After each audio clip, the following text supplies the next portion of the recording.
Welcome to Pondering AI. I'm your host, Kimberly. In this episode, I am so pleased to bring you Kathleen Walch and Ron Schmelzer.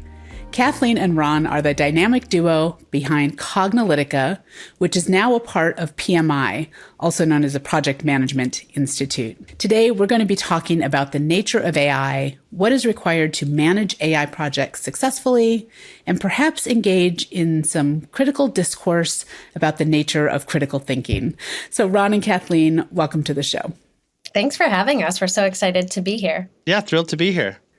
Awesome. Now, we talk a lot about multidisciplinary teams and the importance of that in AI and beyond. And in looking at your profiles, it strikes me that Cognilytica is very much a case study for this. So can you tell us a little bit introduce yourself and give us a brief synopsis of your backgrounds and how you came to join forces for Cognilytica? Sure.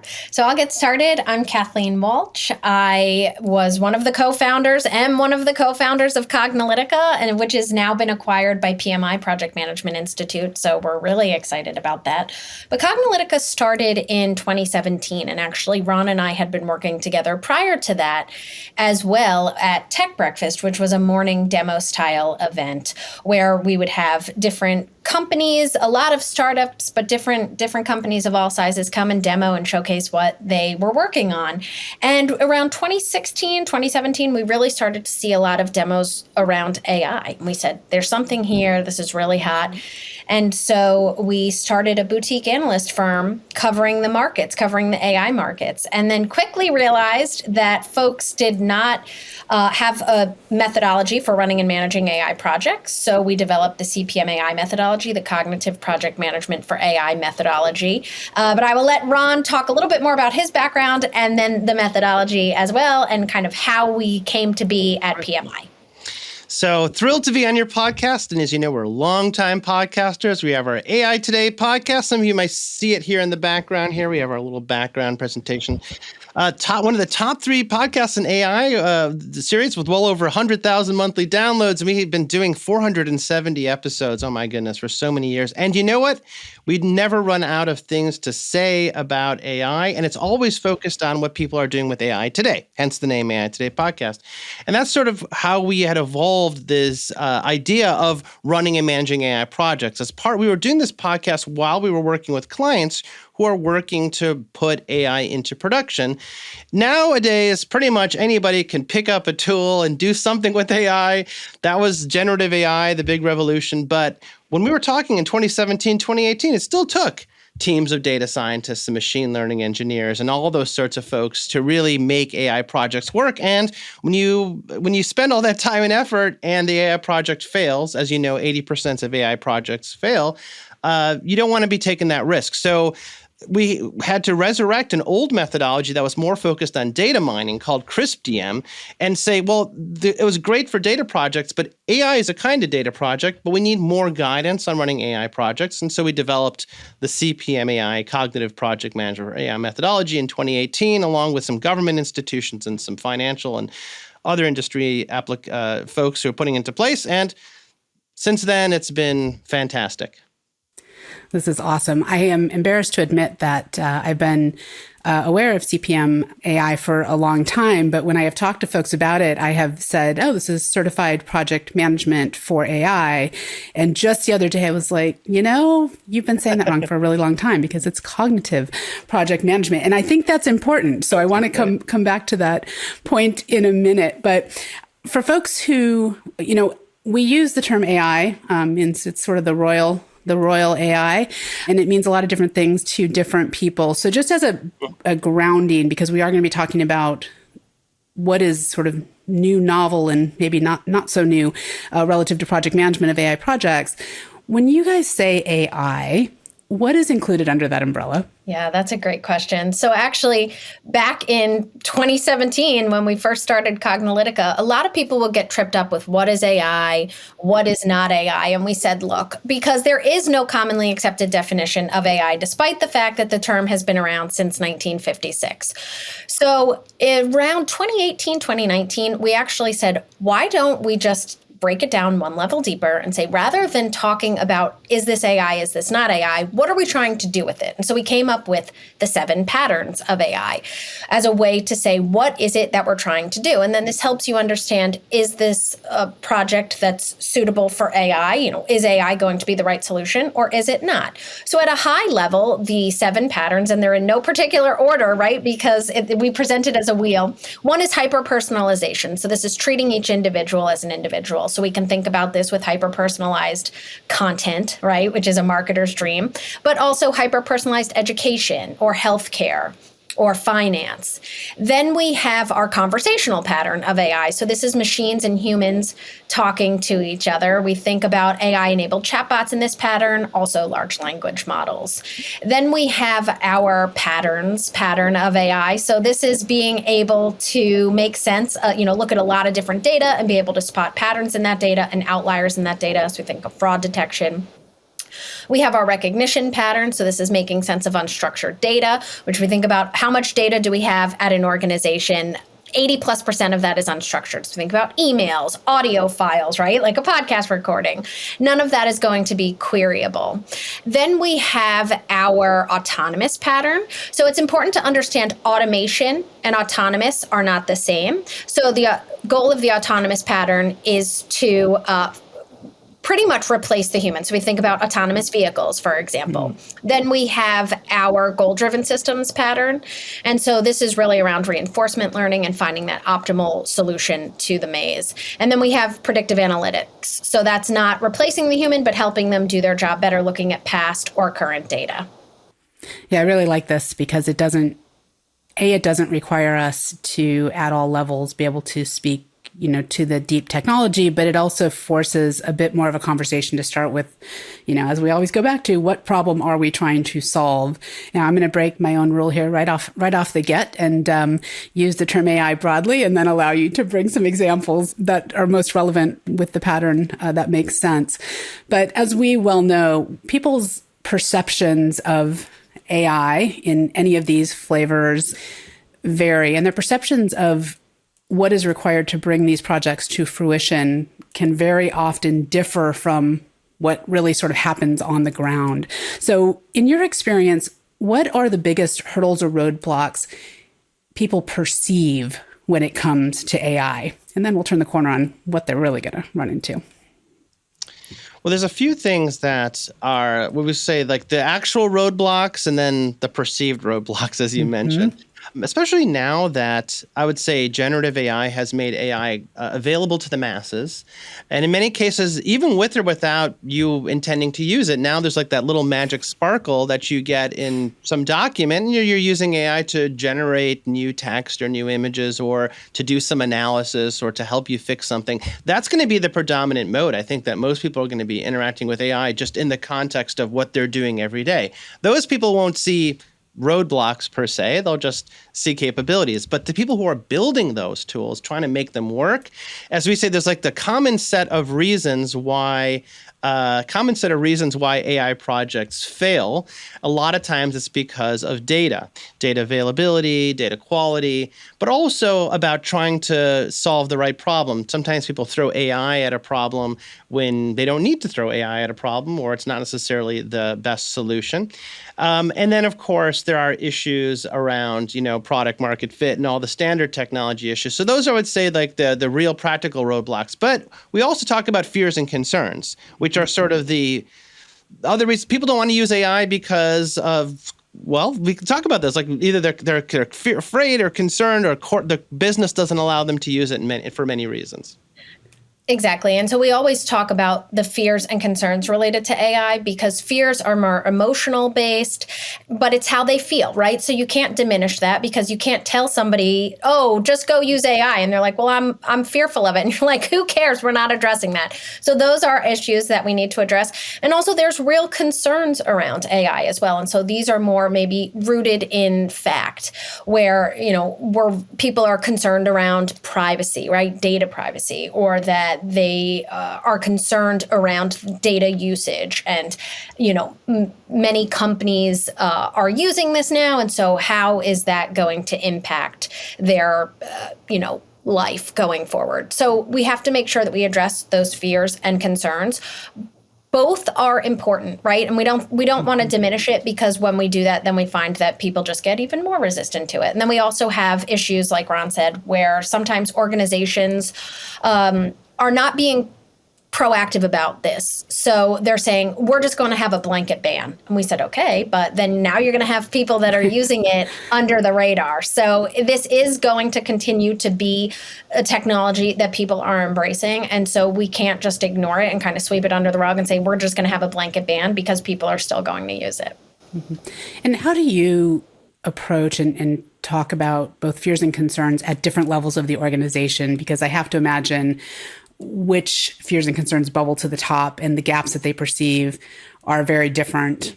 Although maybe we would hope they wouldn't be, but they're very different when we're talking to, senior leadership, the C-suite, down to folks on the ground. Sure. I mean, some of those concerns are realistic about, especially when it comes to data. Where's my data being kept? Are you using my data for training purposes? Are you going to protect my data, keep it confidential? That's, I would say, a very valid concern, and people have reasons to be concerned because organizations haven't always been so responsible with data. Those can bubble their way all the way to the top. But then the problem is when they say, well, because of these concerns, we are going to say, as Kathleen mentioned, no use of ChatGPT anywhere in the organization. That's impractical, because while you might be able to, say, block the usage of people going to the website to enter it, if the tool is embedded in like your PowerPoint, or it's embedded in, your Excel, you can't turn off Excel or PowerPoint just because there's a little bit of AI into it. So practically, that's actually not a practical thing. Some of the other concerns about job loss are that's where you start to see the separation, because maybe the C-levels like that part of AI where they can automate people's jobs and use AI in ways, and maybe the lower levels don't like that. So even there it gets weird, because people want to automate their own work. So they don't like it when, say, the employer says, oh, this whole job category, we're going to replace this with tools. That's a threat. But people don't mind it when they say, well, I have 8 hours of work to do, but I can recover 2 hours of it if I just automate it on my own. That they're happy to do. So I think this is kind of where we start to see the split between the individual value proposition and the organizational one. Absolutely. And then to add to that, too, I think that from an organizational standpoint, we say this needs to be a top-down approach, because people at the bottom will, figure out, okay, how individually can I use this? But people at the top need to really be setting that tone and saying, are we going to look to replace certain jobs or roles? And if not, then we need to be sharing that. So we talk a lot about this idea of augmented intelligence, where you're not replacing the human, but helping the human do their job better. We give them AI superpowers so that they're able to be more efficient, so that they're able to do things that maybe they don't necessarily need to do, that's kind of not really within their job scope, but something that needs to get done, like meeting minutes, for example. Why can't we use an AI tool to help create meeting minutes that'll make it so much more efficient and save X amount of, minutes or hours per week? So that really needs to kind of be that top-down approach as well, to say, hey, let's embrace AI technologies. Mm-hmm. Let's help us do our job better, but don't worry about being replaced by these tools, because it's just helping you do your job better. So there's something interesting in what you just said, Kathleen, in juxtaposition with what Ron said, which is that sometimes the fears and concerns and even the motivations from those at the top are very different from folks doing the day-to-day jobs at lower levels of the organization.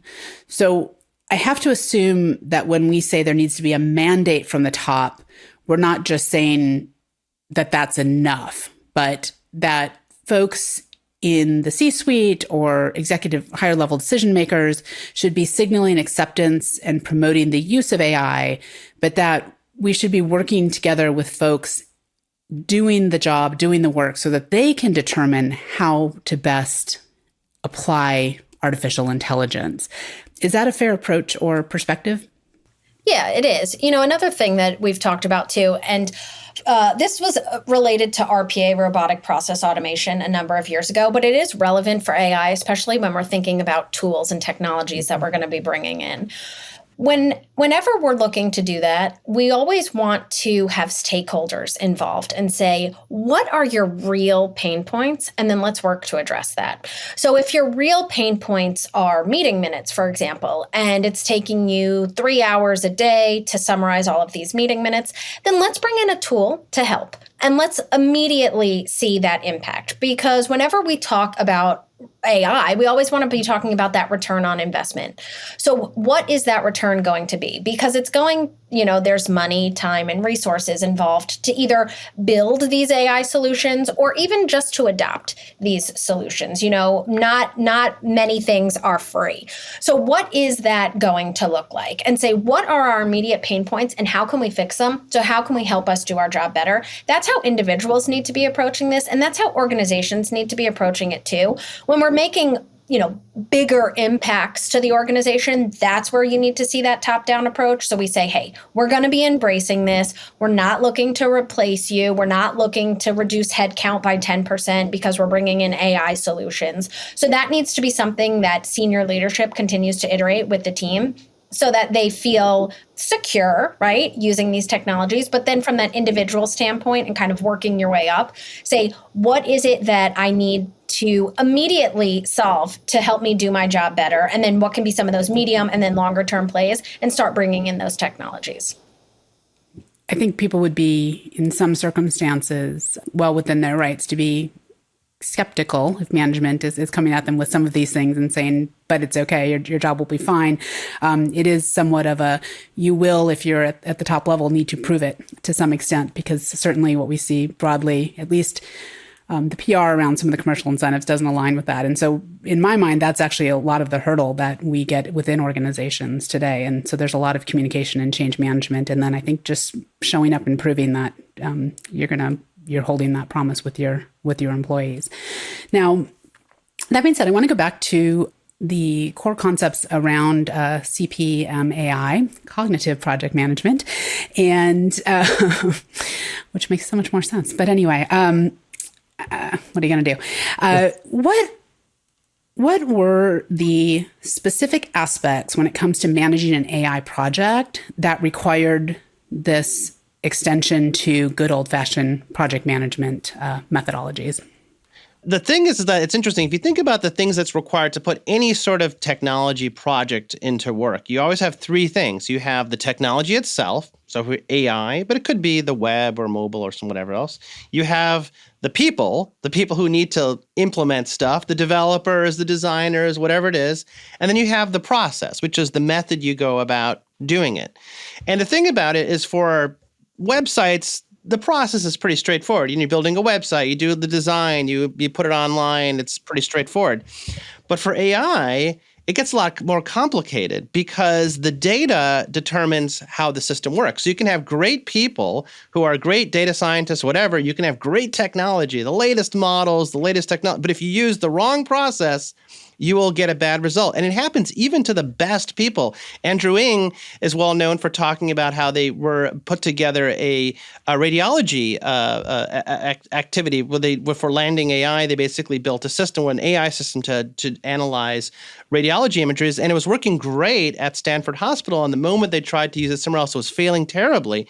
And Andrew was like, why is it that it was working so well in this one place with this good quality data, with good quality machines? Then we went down the street to an older hospital with an older machine that people were using slightly different protocols, and it was failing. And the answer is it's because things are different, right? The data was different. I mean, so you could have said, well, maybe you should have started with the bad quality data. Maybe you should have started with the bad quality machines. So that wasn't a change in people or technology. That was a change in process. So really, the origins of CPMAI were this idea that if we can do things in a sort of rational process here, where we consider what problem we're trying to solve, what data needs to solve that problem, how we prepare that data to solve that problem, then what technology approach do we use based on the data that we have? Then how do we test it to make sure it works? And then how do we deploy it in a real-world environment to test it? By the way, those are the 6 phases of it CPMAI I just mentioned. If we can do that in short, then we have a higher chance of success. Because a lot of times now people are really just throwing stuff at the wall and hoping and praying that stuff works. And we see it firsthand in a lot of organizations. And especially today, I think in some of the ways that we are engaging or interfacing, I think I tend to focus more these days on the power of LLM as an interface, but engaging with these systems, in the radiology example is a good one too, where we have to rethink the process a bit as well, and people need to be really trained. And so this idea of change management isn't new, but the idea of how much or how little we should rely on the outputs, right? I don't ever question what I get out of a calculator, if that's actually the right answer, right? But we really do have to do that with almost all forms of artificial intelligence. Some are more prone to error than others. However, there is always that aspect of how do you balance your own judgment with that? And again, we've talked about this in analytics for a really long time. It's one of the reasons I hate the term data-driven, because it's hard for people to understand what that is. And it tends to assume a preference just for, whatever a model or whatever the KPI spits out. And that's really not what we're talking about when we talk about data-driven decision-making.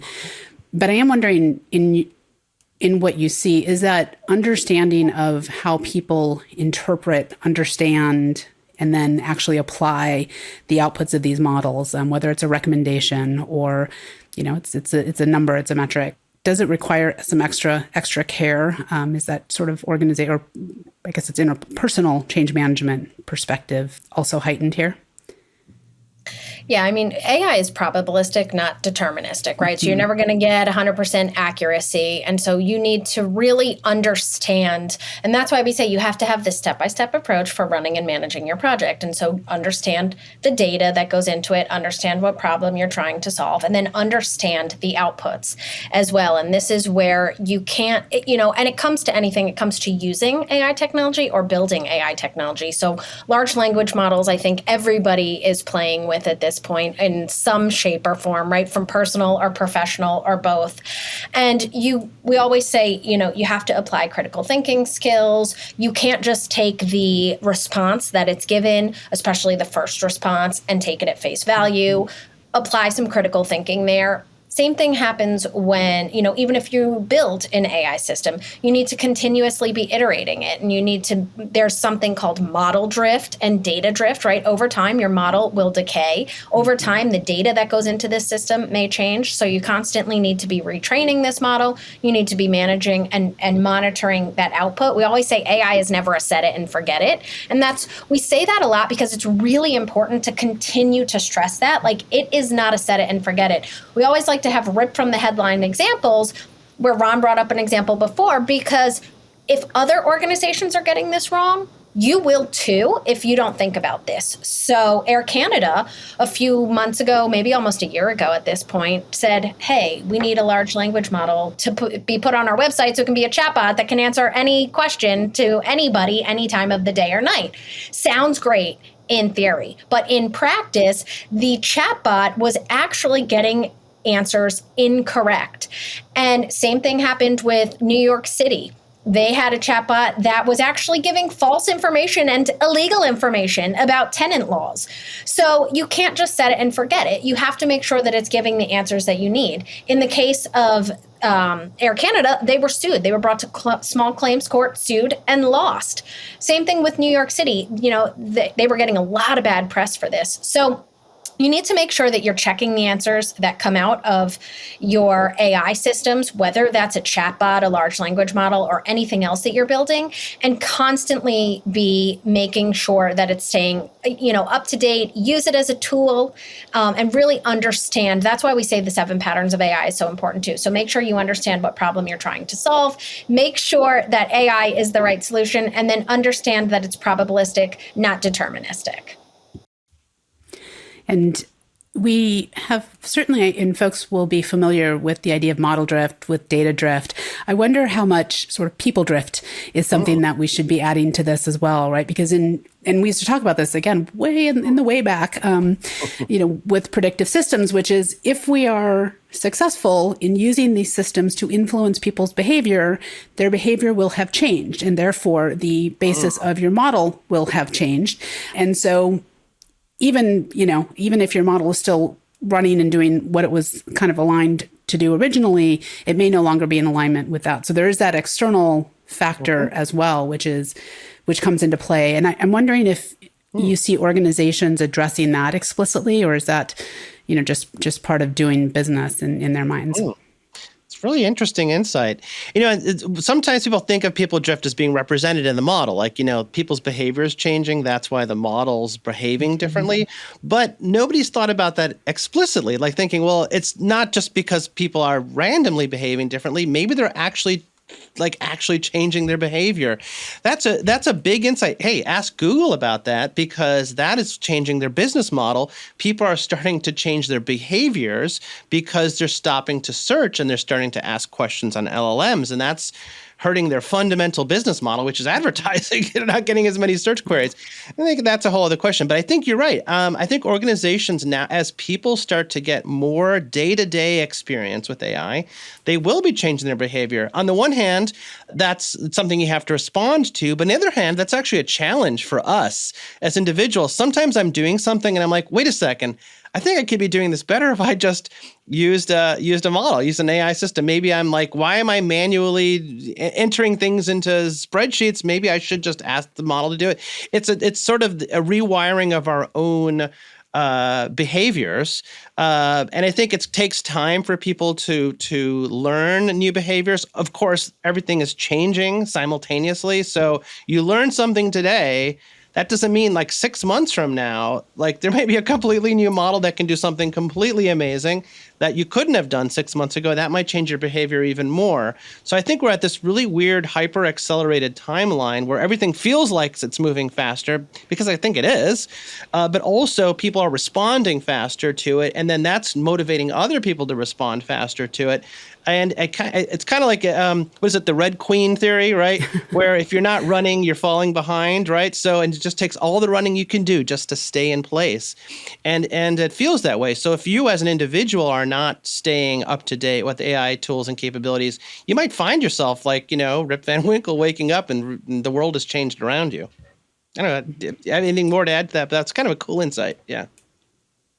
Yeah, it is. We talk about this idea of the AI first mindset too. So, where I think even just a few years ago, maybe even a few months ago, it was really people's behavior if they needed to search something to go to a Google or, any web browser and do a search. And now we're starting to see people going to large language models to do searches and having that as their default homepage rather than, what they used to have. And so it takes time for these behavior changes, but we're starting to see it. And so, again, we always say never start with a blank page, right? How do you at least use AI as a first draft, whether that's for slides or whether that's for an image that you want to create or whether that's for a document or text, that you need to work on. Always have that be augmented intelligence, right? Help you do your job better. So never start and write it from scratch. Always have AI be that tool to help you. Mm-hmm.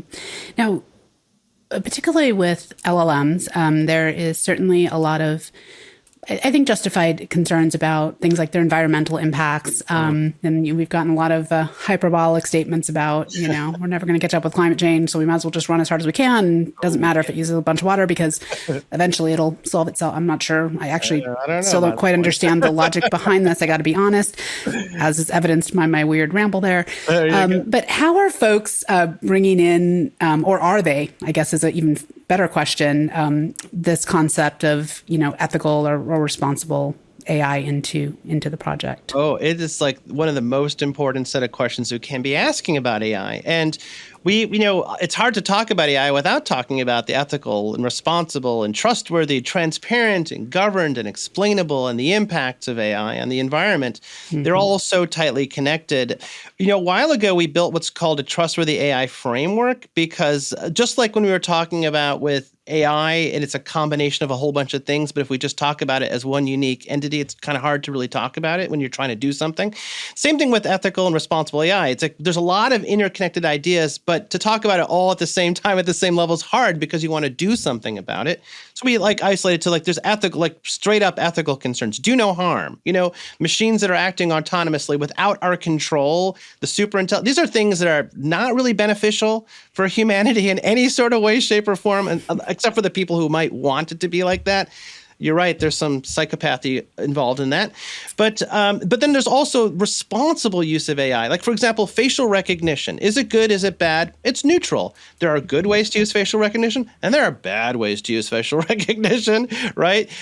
So how do you decide and determine which ones are good and bad? Then we have this layer called transparent AI, and people might think about that as the algorithmic stuff. That's actually explainable AI. That's a whole other thing. It's more like giving people visibility into how their data is going to be used, whether people even have the ability to consent to the use of AI, or basically opt out of the use of AI, or even the ability to dispute, or let's say an AI system was used in a hiring position and it made a recommendation that's bad. Do you even have the ability to dispute or doing that sort of stuff? Is there a chain of a human accountability? This is not even human in the loop. This is just, is a human even accountable for the decisions that the systems make? And then we even have governed AI. Are there rules in place? So all of these things, when you sort of divide it out, then you could say, oh, these folks should be concerned about this part. These folks should be concerned about that part. The power is really interesting because in the recent news, there was an article about how Google is funding this nuclear power company to build 7 nuclear reactors to power their AI and power data centers, which is interesting. You might have heard that Microsoft has actually funded the restart of the 3 Mile Island nuclear reactor, which was on hold. Is like, whoa. So clearly, I mean, people, I don't know, somehow right now seem to think that AI has no environmental cost, but it does. And you have to face the music at some point with that. Exactly. And specifically to that, what we've seen is that, when it doesn't impact you right on a daily basis, you're just on your computer and you're using it, you don't see that environmental impact. So that's also why it's really important to have these conversations around trustworthy, ethical, and responsible use of AI, and that it continues to get brought up, because otherwise it's just going to get buried, because the folks that are building these obviously don't want to be pushing that narrative too much. And I think that sometimes that can get buried when people are just trying to figure out how they can use this technology to better do their job or to help improve different processes at their organization. So this is why it is really important to continue to bring that up, because it's not something that you see necessarily on a day-to-day basis. Okay, so I want to take a slight turn here, although I think it's related to everything we've just talked about, which is how do you actually think about and apply this, which is this idea of critical thinking.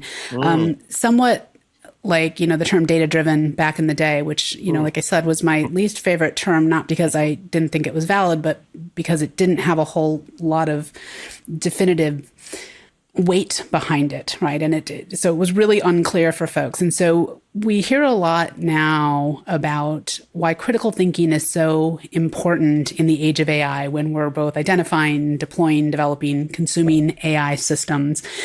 No one's going to disagree. This is important. It's a soft skill. I do think, though, there's a difficulty in connecting sort of the idea with very discrete actions and behaviors. So first, let's talk about why critical thinking is especially important in the context of AI projects. I somewhat tongue-in-cheek, but not really, said to you before that, one would have hoped, especially in the analytics realm, that this was always sort of standard practice. However, we, and maybe it was to an extent, but why is this especially important in the context of AI? As they say, common sense is neither usually common or sensical for some people. So critical thinking, actually, it's interesting. So Kathleen and I also write for Forbes. We have a column, we talk about it, and we did like the soft, we dug quite a bit into soft skills. We also did it on our own podcast as well. And the reason is because, well, there's like a couple of ways of answering. So Kathleen and I have a lot to say on this subject. The first is that, when you think about it, you have to be critical about what you put into the machine, because as smart as we think they are, machines are still garbage in is garbage out. They're well, I'm not going to use that word. Not going to say data driven. They're not data driven. You can, as long as you define it. They're data forward, which is what I talk about, which is like data is one of the more important things, amongst many other things, right? So so if you are like, just say a naive user, and you just say put in some, like, let's say it's a prompt, right? And you ask for something, and it comes out something generic, and it comes out generic. You're like, well, it's not the machine's fault that it did that. It's You are the human providing the input right into it. And so don't be surprised by the inputs that come out. So this part of this is the critical thinking is like, well, that's a human skill because machines aren't good at it. And machines probably will not be good at critical thinking and common sense machine reasoning for a while. That's actually an area of technology we have not solved. We tell people, we look at this thing called the DKIUW pyramid. I don't know if you're familiar with that or your listeners are. It's the idea that as you go up the stack of starting from the base of data, the D, as we try to get more value from data, we have to do harder and harder things. So the first layer above D is I, which is information, where we basically say, oh, data stored in a database by itself isn't valuable. You need to look for correlations and connect things together. That's like reporting and analysis and things like that. Okay, great. But what are the patterns in that data? Well, you got to go up one more level. That's the K level, the knowledge level. This is actually where machine learning is, to try to identify the patterns in those relationships and then apply those patterns to new data, right?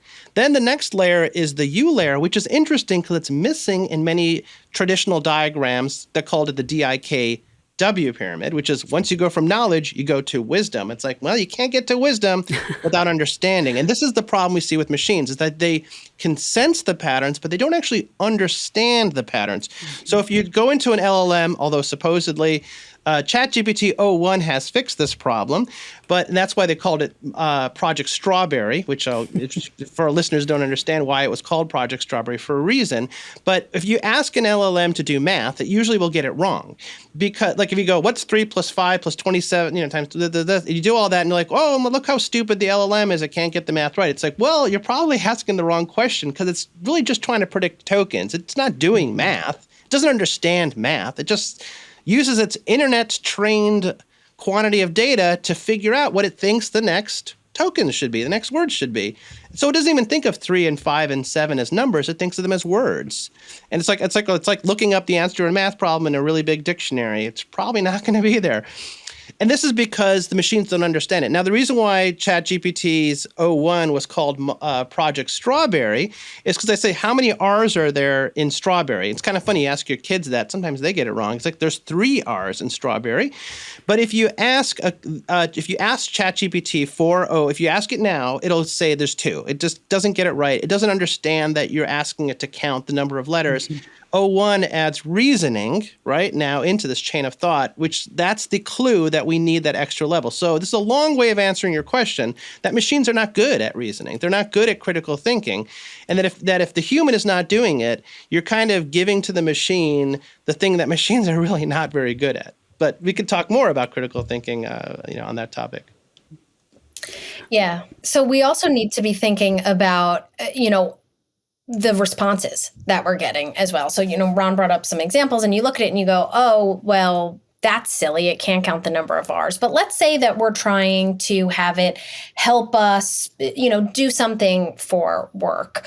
Well, we're not going to take the first response that we give it and say that we need an outline for a document and say, okay, whatever outline it gives, we're just going to take it, copy, paste it, and use it.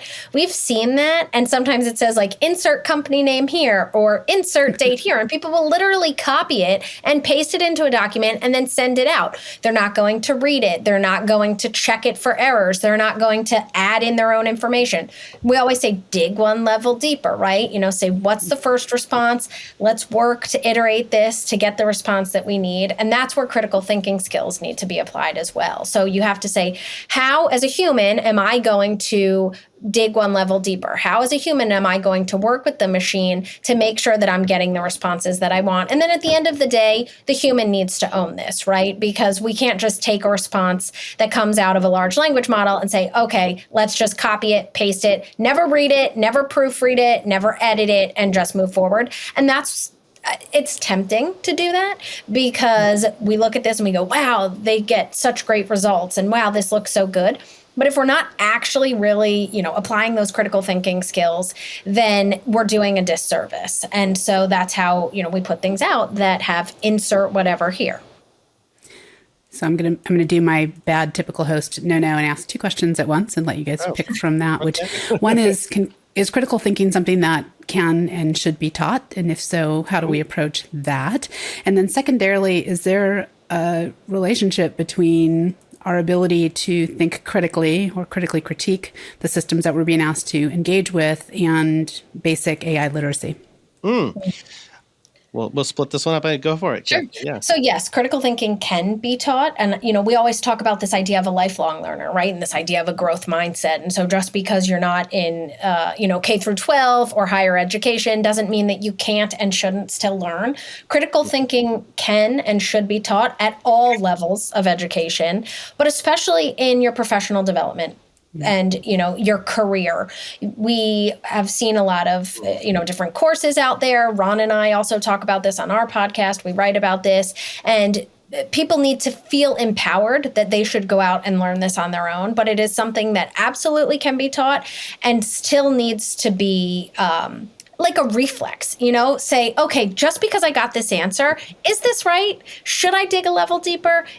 And that's where you need to apply critical thinking. And it's not just when it comes to AI systems. It really should be throughout your professional career, even with colleagues and things like that. But it is absolutely something that can be taught. And what was that second part again? I think I might have missed that. Yeah.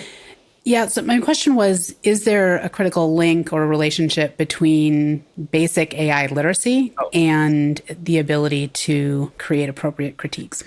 Well, there shouldn't be. There should be a link. People should be learning critical thinking while they are doing AI. But unfortunately, I think it's not taught that way. I think there's too much an emphasis on tooling and capabilities and functionality, and look at the cool thing it can do, and not enough about, well, hey, wait a second, you should probably be thinking about what you're putting into it. You should be thinking about how you're using these systems. You should be thinking about these outputs and what this really means. I think the interesting thing is the tip of the spear of people thinking about critical thinking as it applies to AI is the educational institutions, because I don't think they have much choice. Up until very recently, of course, there's always Wikipedia and computers and cutting and pasting and all that sort of stuff. And people learned, okay, well, if I'm going to give an essay online, I should probably make sure they're not copying stuff from other places. But now, GPT systems and AI, large language models in general, really make that very difficult, especially when they're built right into that tool. When you open up Google Docs, it says, what do you want to do? It's so tempting, as a 10-year-old or a 20-year-old in college or whatever to let the system do the work for you. But so the educational institutions are rethinking what it really means to be critical understanding. And now they're saying, okay, fine, go ahead. Create that. Now, let's go ahead and think about the outputs. Let's think about what's happening here. Let's apply that. And do you spot the errors in your own work? Do you spot the biases in the data that might have created these outputs? How would you apply? Now that you know this, how would you actually apply this? These are things that are, as machines aren't good at common sense and reasoning. So these are things that you can do. So I think we're starting to see some inputs there. It's interesting. There's also, because I have a son who's in high school now, he's actually going to be going through the AP exams, and they had to change a lot of the AP exams because there's a part where you have to do practice, and they're like, oh, now the fact that GPT is here, we're going to have to change this. It's pushing them to do stuff in the old school style where you'd have to actually go talk to someone in person, like the old Socratic, learning styles. Maybe that's all going to make a comeback. Maybe education will look very differently a decade from now than how it does today. Maybe we'll be told, do your base learning with an AI system. Maybe it'll help you because maybe there's subjects that are really hard to understand. And if you can have a conversation with a smart system that can help it explain it to you in a way that resonates for you or allows you to dive deeper rather than listening to the teacher who might do a one-size-fits-all approach for everybody in the room, maybe AI-assisted learning may improve education, but it will change for sure the way. And I know it wasn't your question about critical thinking and AI and linking the two, literacy together, but I do think it's linked in that sort of way. Yeah, I think that's right. I think that's also us pulling back, right, in that lens of critically assessing where and why and how, not just for today, but in the future. Kathleen, I might have cut you off there. Yeah, that's okay. I was going to say, we talk about critical thinking, but we also talk about other soft skills, and they really need to come together. So critical thinking is one of them, but communication, right? That's also important, and collaboration. And so we need to make sure that we are not just focusing on one soft skill, but really bringing them all together. And when we think about this, we say that it's two sides, right? So it's how do you apply these soft skills when you're using AI systems, and how do these AI systems help you with these soft skills. And it really is two sides of these coins. But we want to, you can't just focus on one in isolation. I like to look at, many soft skills and bring them all in together. Awesome.